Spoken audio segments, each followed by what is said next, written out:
Welcome to Quit to Win, the show where we explore the moment people had to let go of destructive pattern, limiting identity, and the internal battle to rebuild their life with purpose and clarity. Our today's guest is Larry Robertson, our true leadership advisor, facilitator, keynote speaker, former British Army officer, Cambridge graduates, and author of Why Listen to Work with and follow you. The three quality of true leaders over 30 years across our 30 countries. Larry has worked with chairmen, presidents, CEO, politicians, and executives and helped organizations win over 9 billion US dollars in new businesses. His turning point came at 30 feet. A fear of flying grounded him literally and forced him to reconsider how he moved through the world. Larry, it's a pleasure and honor having you on the show. Good to meet you too, Ara. Thank you very much, and welcome and hello to your listeners. Thank you. Yeah, thank you so much, Larry. So, Larry, brown paper bag and no more flying out. That is significant constraint to someone working across 30 countries. How did being forced to slow down and travel differently change how you show up as a leader and advisor? Well, it's a very good question, and the brown paper bag is a funny story. Only that by the time that I joined the British Army, which was after my working around the world, and my father had been a bit cross with me because I didn't work very hard at Cambridge University, so he basically told me to go away for at least a year and grow up. They were his instructions. Yeah. And he gave me a one-way ticket. We were living in Scotland, and that was my home in Scotland. But he gave me a one-way air ticket to Tokyo in Japan. And I'd never been to Japan in my life. I've been outside Europe. And he said, take as long as you like getting there. He gave me a bit of money to get going. Take as long as you like getting to Japan. And when you get there, it's up to you. But basically he said, don't come home until you're ready. There was instructions. I was 19 years old, so second year university. But I spent too much of my university time doing the wrong sort of things, too many playing around nightclubs, dancing, whatever else. We don't need to go into the detail, but I was just behaving like a naughty, rather spoilt young man. And I did grow up. At that trip, I was away for over a year. I went all around the world, spending quite a long time in Australia. My first visit to Australia, where I now live, but that was later. I won't bore you with the detail, but lots of different things happened to me on that trip, from staying with some interesting people to being almost killed by the Khmer Rouge in Cambodia and etc. Anyway, and I worked my way on a passage on a ship to Northwest Australia, worked in the mines in Australia, eventually down to Sydney, worked in ABC television, and eventually went back to the UK via Canada and North America. And then I joined the British Army out of the blue. No plan, no intention to join the military of any kind. But within 24 hours of landing back in London after 15 months, I found myself signing up to the British Army, to the Irish Guards, which is a fairly famous regiment. And suddenly I was being employed by the late Queen as a potential guardsman and officer in the Irish Guards, which was actually turned out to be a great success, great move, very lucky. And the first posting after Sandhurst training, the first posting was Hong Kong, which was still British in those days, where I learned a bit about leadership, a bit about teamwork, about being a young platoon commander. Then we moved to Central America. There was still a British colony there called British Honduras, now called Belize and independent. And we had a few issues there with the Guatemalans on the border. And then back to the UK, doing various things, Northern Ireland, with some issues and problems in Northern Ireland then. And I did what they call public duties, Buckingham Palace, Windsor Castle, those sort of things. And then basically Germany. But in that process, I got bitten by the idea of helicopters and flying in helicopters. And I thought it was just great, very exciting. And to me, flying a helicopter is like riding a motorbike, but in the air. I'm a great motorcyclist, so I like motorbikes. And it was a bit like riding a motorbike, but up in the air somewhere. Anyway, I applied and I went through the applications. I got through the appreciation tests and things. It was great. And the first few months went okay on the training. But then I used to get very airsick. And often the instructor would say, we have dual control. And the instructor would say, you have control, Larry, or you have control. And with two of us in this little bubble thing, quite hot, very hot summer in England that year. And being in the military, you have to put on a helmet, and you're very sort of dressed up. It's not like just learning to fly a helicopter in a pair of jeans and a t-shirt. So you have all this kit on you, and I used to get very nauseous. And there were moments I would say no, and I pass the stick back to him, and I say, "You have control," as I Yeah. reach for the brown paper. I reached for the brown paper bag, and was violently ill or sick into the brown paper bag. And after a while of this, the powers that be at the Army Air Corps Training Center said to me, "I'm afraid we can't afford your consumption of brown paper bags is more than we can afford or the government can afford. So Mm. you're going to be grounded, sadly." So that was the big disappointment, and probably my biggest disappointment in my life. I mean, more importantly than Cambridge, was actually not carrying on. But in my, I'm a great believer in in life that there are always clouds, bad things, but also the sunshine comes out. And Mm. I've always believed in fate. I believed in that things will turn out okay. And Mm. a small prayer to the Almighty God, and just giving your best shot and hoping for the best, trying to keep a sense of humor, a Yeah. sense of proportion, trying not to blame other people, trying not to blame everything, but just take it on board yourself if you can. And I was very lucky that, sure enough, that within a few months, I was given an amazing job in London, and then the last couple of years was spent working with the British Chief of the Defence Staff. I was his young aide-de-camp, and I went everywhere around the world with him, based in the Ministry of Defence. So I went to Downing Street, went to the Pentagon in the US, NATO headquarters. I was only sort of 24, 26 years old that period. And it taught me a lot for what I do today, I think. It taught me that that senior people, important people, if you like, Yeah. are no different to you and me, Aero. Yeah. That they have a sense of humor, they lose their temper, they forget things. They're pretty smart, sure, they're pretty smart. They're quite important in the scheme of things. But at the end of the day, they're human beings. And I've Yeah. always sort of regarded that as a useful training for the job I do when working, as you mentioned kindly, working with chairman, presidents, CEOs, and other senior people. Not only senior people, but senior people, and treating them with respect, of course, but equally not being frightened to speak up, not being frightened even to say what needs to be said sometimes, and sometimes in quite a cheeky way. And I guess that's what's got me where I am today now, over 30 years in this job, taking me all around the world. Yeah. Amazing. Amazing. Oh, having some kind of a hole that they asking you to grow up, but it's a lovely experience. Oh wow, amazing, amazing. Clouds, sunshine, and yeah, everything will eventually get better. Just stop quitting, blaming others, and take responsibility. And yeah, this is really amazing. And another thing you just make reference with senior people aren't different from who we are. Yeah, they are normal, they get angry, they forget things, and that's really intriguing. And also, you describe yourself as acquired taste, a passion in the suit, in irrepressible, tenacious. What did it take you to stop apologizing for that and start leading from it? I mean, on the acquired taste, you mean?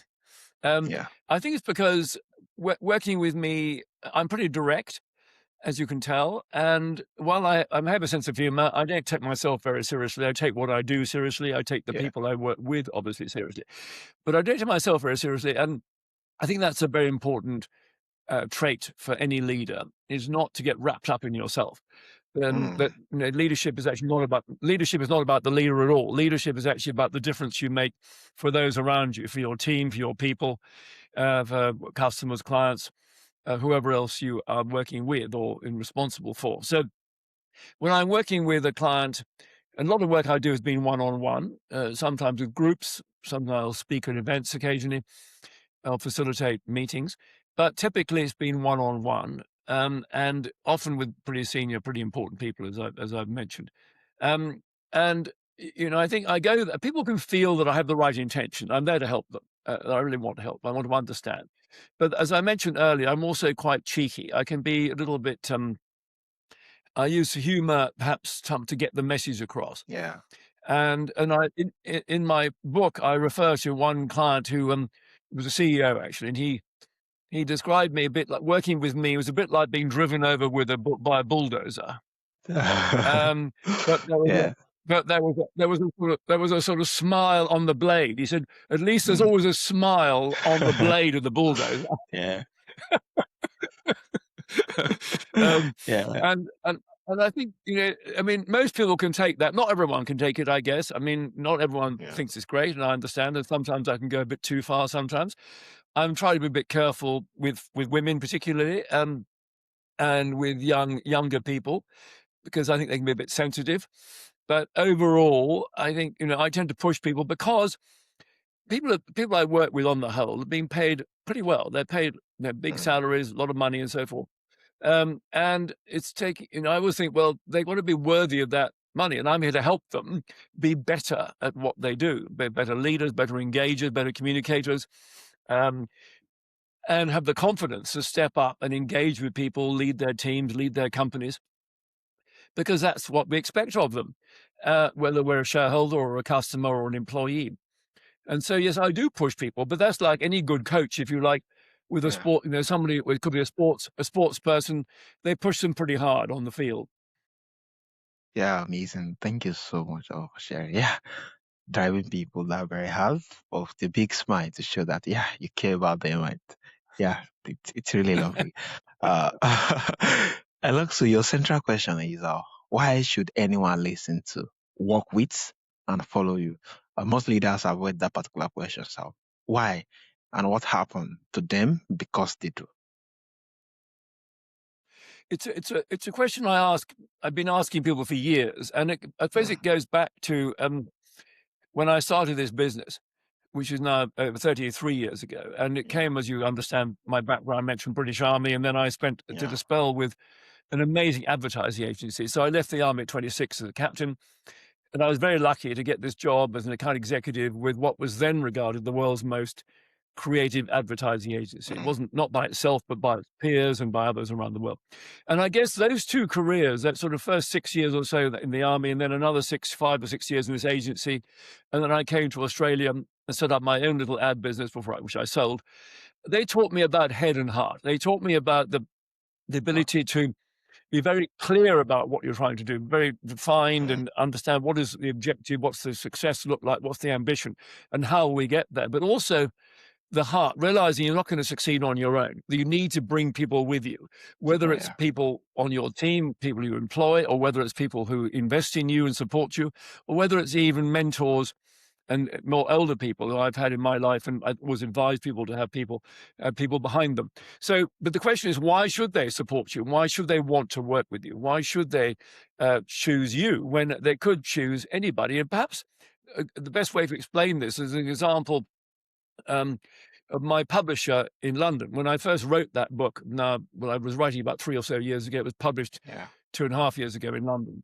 And I went to meet the publisher in London for the first time. I'd sent in the manuscript, and we sat down in his office or the meeting room, and there was a glass wall along one side of this, internal glass wall along the meeting room wall. And outside, there were about a dozen or so people in his business working away at their desk. And he said to me, Larry, I think I enjoy your manuscript. I mean, it's well written. It's good stories.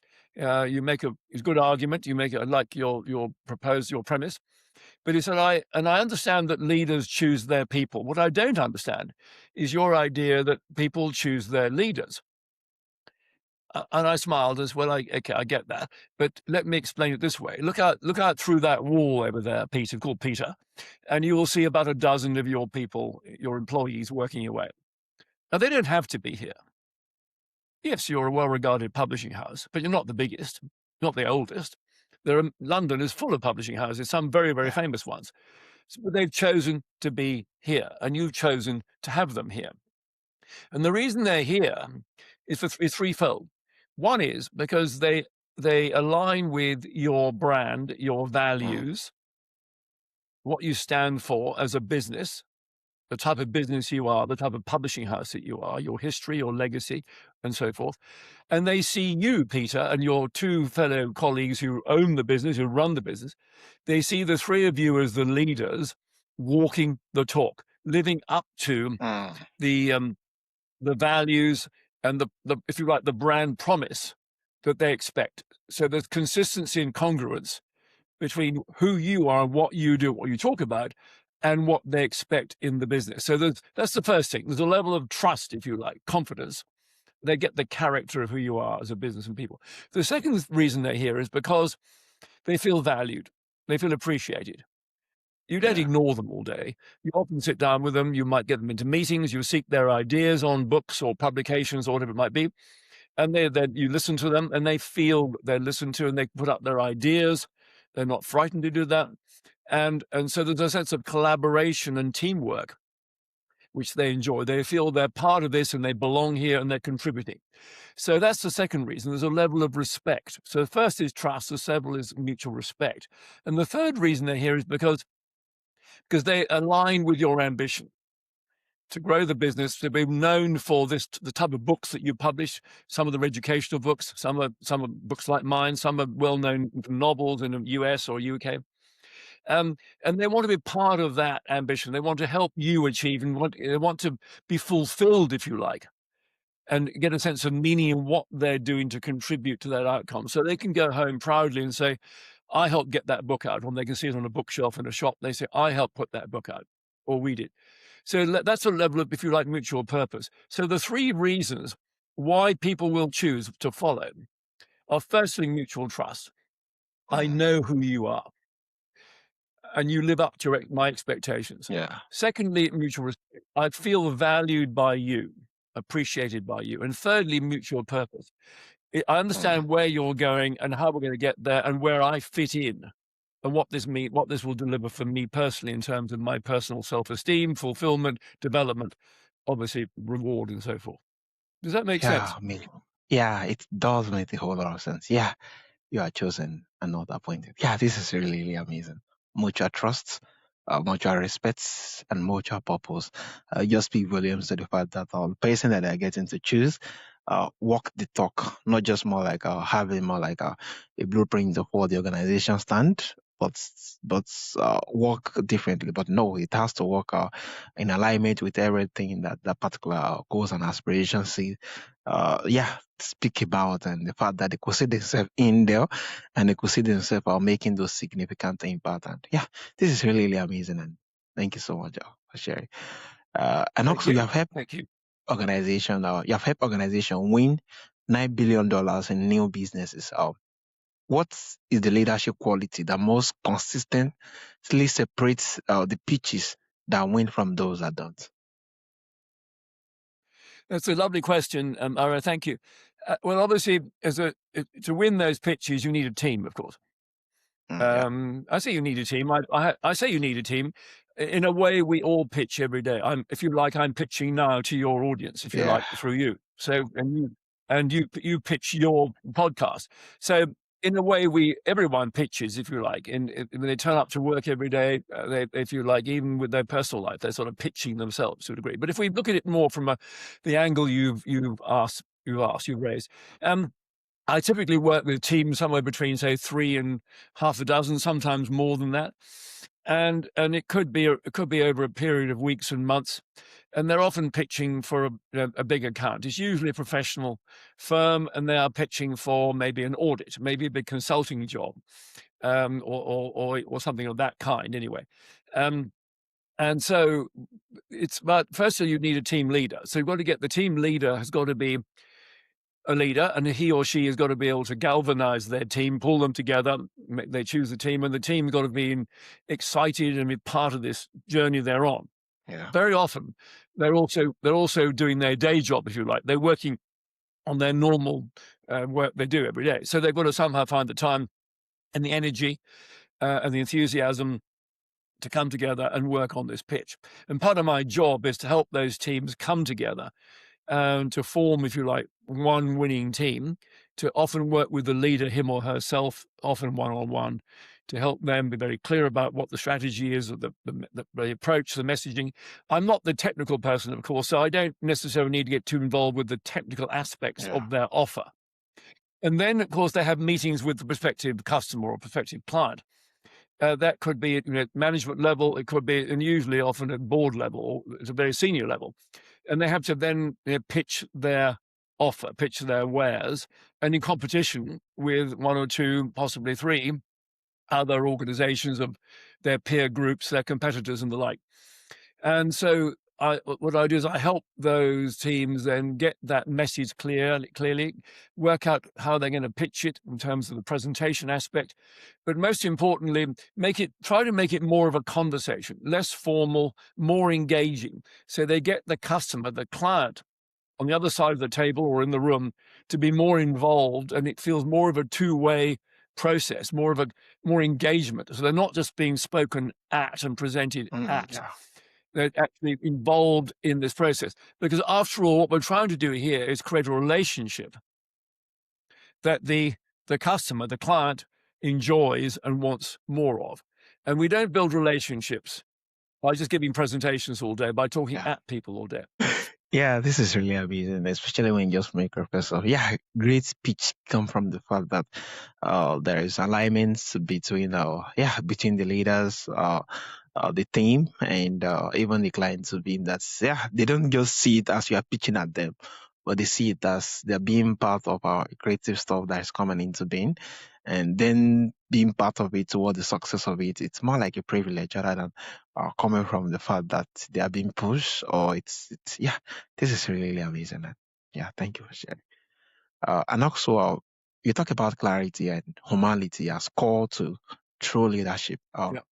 Why those two, and what does a leader look like when no one without the others? Yeah, that's a lovely question again, Ira. Thank you for picking that up. As I mentioned, I often talk about head and heart. Well, head, Yeah, if you like, is clarity, and heart is humanity. Um, and what I'm really talking about here is that most people who come in business, who end up in leadership positions, have come from management. They've sort of cut their teeth, if you like, managing processes and so forth, and up until maybe in their early 20s, mid-20s, maybe later. And the transition from management to leadership is not that easy. I mean, there are obviously, mm, they're not totally different. You need, to me, management and leadership are two sides of the same coin. Imagine a coin. And on one side is management, on the other side is leadership. When we look at a coin, we see the value of the coin. Maybe it says $1 yeah, or 20 cents or whatever the currency is, €1, £1 or something. And that to me is management. Management is about quantification. It's about mm, doing things correctly, about process. It's about measurement and so forth. That's very much management. Whereas leadership, turn the coin over, and on the other side, depending on the country we're talking about, you will see a symbol. In America, it could be an eagle. In Australia, it's a kangaroo, I think. In Britain, probably the king's head or something. But it's the symbol, it's the heritage, it's the legacy, it's the brand, if you like, of the country that has that currency. And that to me is leadership. It reminds us of who we are, who the country is, and what we stand for. So leadership is very much about people, and clarity about taking people on a journey, but bringing them with you, and reminding you that people do not have to come with you. Hence my comment about choosing their leaders. As I've yeah, gone through already, they will choose in the place of trust, feeling respected, and clarity around where we're going. So the clarity is very much around the strategy and the ambition of what we're trying to do, what we call the strategic narrative. Who are we as a business? What do we stand for? Why are we here? Our purpose? Where are we going to? Our vision or ambition? How will we get there? Strategy, and then tactics and the like. That's clarity.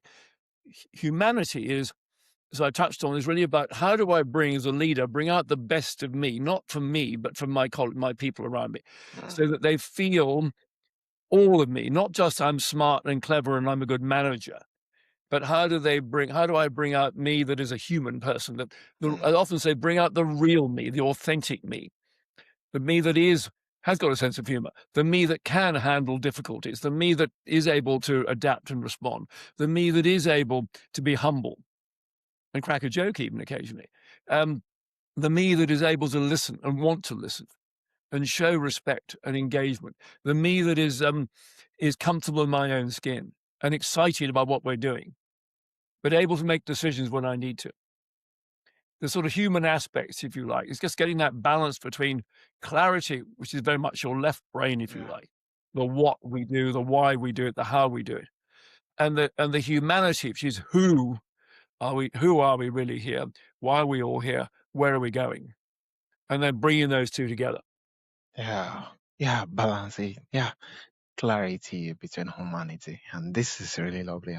Not just from the management stand, which is more of the quantification and not the humanity, but from the leadership end, we speak volumes to the fact that you care and you actually more like bringing those particular clarity into them. Yeah, make them see a way that you're actually more like helping them out towards becoming that version of themselves through the visions and through what you actually want to achieve with the industry. Yeah, this is really, really amazing. And also, Thank you. yeah, and also you say no one succeed alone. For leaders who has built careers on the meat of individual achievement, or what does it cost them, and what does accepting the truth require them to quit? Yes, I think it's funny, isn't it, that I say that no one succeeds alone, and that's true. And even you might think Yeah, of an athlete. Well, an athlete maybe, yeah, particularly in your part of the world, there are very many great runners, as we know, and from where you come from, and so you think, well, he's done that on his own, and yes, he won the race on his own, sure, but he didn't get there on his own. People, someone spotted his talent when he was a young boy. Someone invested in him in yeah, terms of both time and very yeah, possibly money, in terms of training, equipment, yeah, travel, getting him out there. So there'll be a team of people, if you like, yeah, behind him. It's like an actor. You might see the actor on the film or the movie or on the stage, but he or she didn't get there on their own. Again, they were trained and they had people sponsoring them, supporting them, encouraging them, finding them work and the like. Me as an author, you know, I read that book on my own, sure, but I had support and help and encouragement from various people, and then of course the publisher helped me put it together, and they did put it together and help sell it and so forth. So I think that the question is, however smart you may be, however good looking you may be, mm, however clever, etc., and all those things and talented, you need someone to choose to back you, to come with you, to join your team, to invest in you, to recommend you, to be there when you need a bit of help, to encourage and so forth. And people don't have to do that. As I've just said, I mean, the reason I've gone through already about why would they choose? Why should they choose to support you? They could support anybody. Why should they put their money or time behind you when yeah, they could do it with that person or that person? Um, and so recognizing that we need people, all of us, need people. If we want to make our mark, if we want to get ahead in any way or other, we need someone and people behind us. And I often encourage young people, when I'm working with young people, I say, try to find a mentor. It could be somebody in your family, it could be family, it could be a friend, it could be a teacher, maybe at school, university, it could be a senior person in your business or outside the business, and approach them, say, may I seek your help? Can I, perhaps sit down and have a chat with you from time to time? Because often those people will see more in you than you can. We're also busy yeah, getting on with our day-to-day stuff. We often don't have the time to step back and look at the perspective and what actually is it. And this, in my little world here, I've been so busy doing what I've been doing for 30 odd years. I really want to do more public speaking now, more professional speaking, and have done, but I want to do more. And it's funny how I've been talking to various professional speakers and speaking bureaus, and they see things in me that, yes, I'm sort of aware is there, but they're basically saying that's where you need to focus. That is your unique sort of angle, Larry. That's what you bring. And whereas I might have been a bit embarrassed about that, or may not have, I may have discounted it and not thought about it as terribly important. Somebody looking from the outside in, who's got the experience and knowledge, can actually help you pinpoint or identify what it might be. And then they can possibly open a door, as I call it, open a door yeah, and encourage you to walk through that into a totally new aspect of your life, possibly. yeah. Amazing, amazing. Yeah. Oh, it's still teamwork, even if more like the runners, the people out there. Yeah, they will help with congregation of people before they actually more like get to the place where they get to. I think they just privileged. So no one is an island. We all need one person or the other. Yeah, have been able to climb the Yeah. ladder to the highest peak we need to go. And yeah, this is really amazing. And yeah, just speak volumes to developing relationship. Yeah, with those or below, be ahead and everything towards bringing in that particular unique trait out. Um, so for leaders listening right now, who has never honestly asked why anyone follow them, what is the first step towards answering that question? That's a good challenge. Well, I think the first thing is to be very sort of self-aware. It really Yeah. starts with self-leadership. And again, in my book, I have a sort of chapter early on about if you're going to lead other people, you need to start by leading yourself. And that Mm, means getting mm, clarity about who you are, what you're good at, what you're not so good at. What do you enjoy doing, what you don't enjoy doing? Where are your strengths? Where are your shortcomings? Um, so just getting to understand who actually am I, frankly. And we're all different. I mean, we might have similar yeah. upbringing, might have similar training, similar qualifications, but I'm talking about more than the resume, Yeah. more than your LinkedIn profile, put it that way. I'm talking about who are you as a human being, as a character, Mm, your ethos, if you like. Get to know yourself. Be more self-aware, because that is so important. And none of us are perfect. We're not trying to be perfect. I have not met the perfect person in my life. I can assure you, they do not exist. We do not need to be perfect. We just need to try and get a bit better at being who we yeah. really are. And to do that, we need to understand, well, what is it that I'm good at? Or what is it that I want Mm, to be better at? And have some sort of ambition. It doesn't have to be a huge ambition, but just what else can I do? And what is the difference I can possibly make in my life? Maybe for other people, could be in any aspect. What difference do I want to make? How do I lead people in places better than I find them? So in fact, it starts with knowing who we are. That's the first thing. And then a bit of finding what areas you need to personally work on, development, and get people to help. So that's the first thing. I think once you've got a bit of idea who you are and you know your strengths and you know your shortcomings, and you've got a role now, you've been given, to say, a leadership role. Well, you need to understand what is the purpose of the role? Why? Why have you been given this job? What is success going to look like? Whoever put you in that role, what are they expecting of you? And who are you going to be working with on your team, let's say, and obviously beyond your team? Who do you need to work with? Who do you interact with to help you achieve that ambition? So that's the first thing. Then you get clarity around that, going back mm, to my yeah. clarity point. The clarity around your team or you, what are you trying to achieve and why are you trying to do that? How will you get there and so forth? So putting that strategy together. And then, of course, you need to engage with your people, the people around you, which is about bringing more of you, not just your smart you, your job title you, but your level of curiosity, your level of, as I've said already, the quiet inner confidence, but also vulnerability, Mm, also humility, a willingness to want to learn, because you won't know everything and you never will know everything, nor will I. So it's about being willing, wanting to learn. It's about engaging people well, yeah. asking them questions, listening to their answers, encouraging people to speak up, so that people get to see you as a human being, not just a human Mm, doing, if you yeah. like. So Mm, that they see you as a leader of people and leader of thought, and not just a manager of things and a doer. That's getting that balance. I said earlier, getting that balance right is so important. So it's about getting clarity about what the role is and what the business, what the job is, and what the ambition is, and why. What's the purpose of it? And then putting together the plan to get there. And it's then engaging with your people within the team, but also beyond that.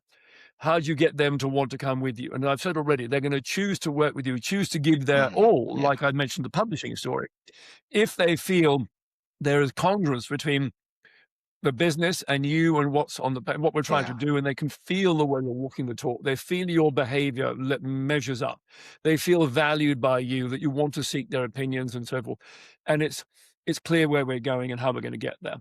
And there's a level of encouragement and empowerment and support. And occasionally, yeah, there'll be a kick in the pants occasionally, and occasionally we need to measure how we're going and we need to make some tough decisions and all those sorts of things. But it's getting, if you like, to me, leadership comes down to the who, the why, and the where. Who are you? Who are they? Mm, Why are we all doing this? Where are we going? And then how will we do that? What will that take? When do we know we're succeeding? Those 6 questions, I'll repeat them again. The who, the why, the where, they're leadership questions. Who am I? Who are they? Why are we doing this? Or why are we here together? What are we trying to do? Where are we mm, going with it? That's the end. And then it's the how will we do that? What will that entail? What actually do we need to do? And when do we know we're succeeding? What's the measurement steps along the way? mm. Yeah, amazing. This is really robust. And oh, And it's really, really a whole lot. And it just dawned on me that I think the great leaders, some persons while working more like growing up and just going to university and key leaders who have actually influenced me a whole lot is the fact that this particular trait you just make reference on in here, I could boldly see it in them being that they understood the rules, they embody it. And then you could see their humanity live through those particular things and not just human doings, but the fact that, yeah, they are vulnerable. They ask for your opinion. But it's really a whole lot. And it's just a mix of all those particular inner traits. I'm like, which was that the reason I was so compared to do what I do then? And I feel I wasn't compared at all. It was just me acting out owing to the fact that I know that this person care. This person wants to hear me out. He wants to kind of hear my opinions and it was really, really lovely, midst of each of this particular end, despite knowing what their limitation is, but still being their humanity and living it out regardless. And it's really, really amazing and a whole lot to really get to pick here. Yeah, thank you so much for sharing your heart with us. Yeah, thank you. Also, Larry, lastly, one question without which I asked you that I didn't ask during this conversation. But I think Yeah. probably the one I touched on a bit earlier is that bit of not being totally sure about who we are and what we stand for. I think we all have Mm, some self-doubt. You've heard of imposter syndrome. yeah. Um, and we all have a bit of imposter syndrome somewhere tucked away. And in fact, it's not a bad thing. We can't be overconfident. Yeah. We can't believe that we are, as I say, perfect and the almighty and so forth. We're not. We're going to make mistakes. Even the most powerful people I've come across make mistakes. They forget things and so forth. So I think we need to do is to believe in ourselves, but Mm, not in an arrogant way. Believe that we can get through things. Believe that to be resilient, to be adaptable to when things go wrong, as I touched on earlier, to somehow keep a smile on the face, have a look in the mirror at the end of the day and have a bit of a laugh. How did I go today? Did yeah. I help somebody? Did I make somebody's day? Did I put a smile on somebody's face? Um, did I Yeah. overcome some challenge? What did I stuff up, frankly? What did I get wrong? Did I upset anybody? And why? Yeah. And what can I do about that? So I think, it's that greater the self-awareness is so important. And it's Mm, something that I yeah. just didn't occur to me when I was a young man. When I was a young man, it did not occur to me that, it took me a long time to realize that I wasn't God's gift to everybody. I was my father made that Yeah. quite clear to me when Yeah. he said, "Go away and grow up. Go away and grow up." Mm, But even after that, I came back, joined the army, become an army officer, do various things. There's a sort of level, and I had a fairly privileged upbringing, as you can tell. So there's a level of sort of perhaps overconfidence, which can become arrogance if we're not lucky, if we're yeah. not careful. Sorry, arrogance, and there's nothing worse than arrogance. I hate it. So arrogance, entitlement, status, self-importance, rank, position for the sake of it. It's not about any of those things. It's about the disposition. It's about how we engage. It's about how we see our role, and most importantly, what difference can we make for other people around us? Could just be put a smile on their face. Could remembering their name, even asking them a Mm, question, listening, giving them feedback, giving them a compliment. Doesn't take much, frankly, but most yeah. importantly, giving them encouragement, giving them support, helping them achieve. As I often say to my clients, my success can only be predicated by me helping you succeed. Only if Mm, I help yeah. you succeed will I succeed. Yeah. Amazing. Amazing. Only when I help you succeed, then I succeed. And I really love it when you just make reference of everything about that now.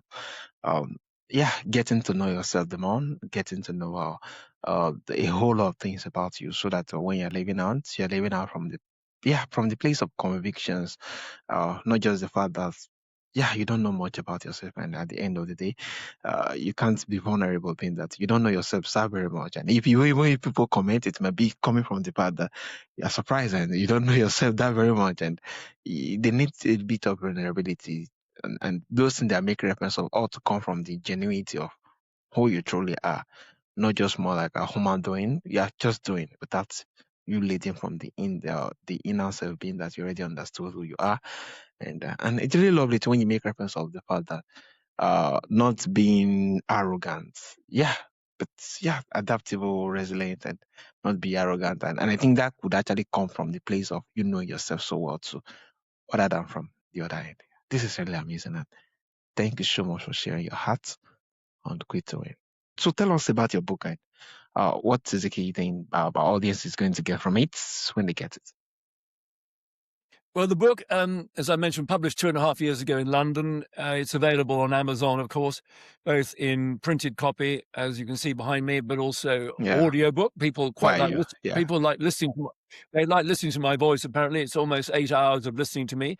I do warn people and say that my wife gives me 8 seconds if I'm lucky.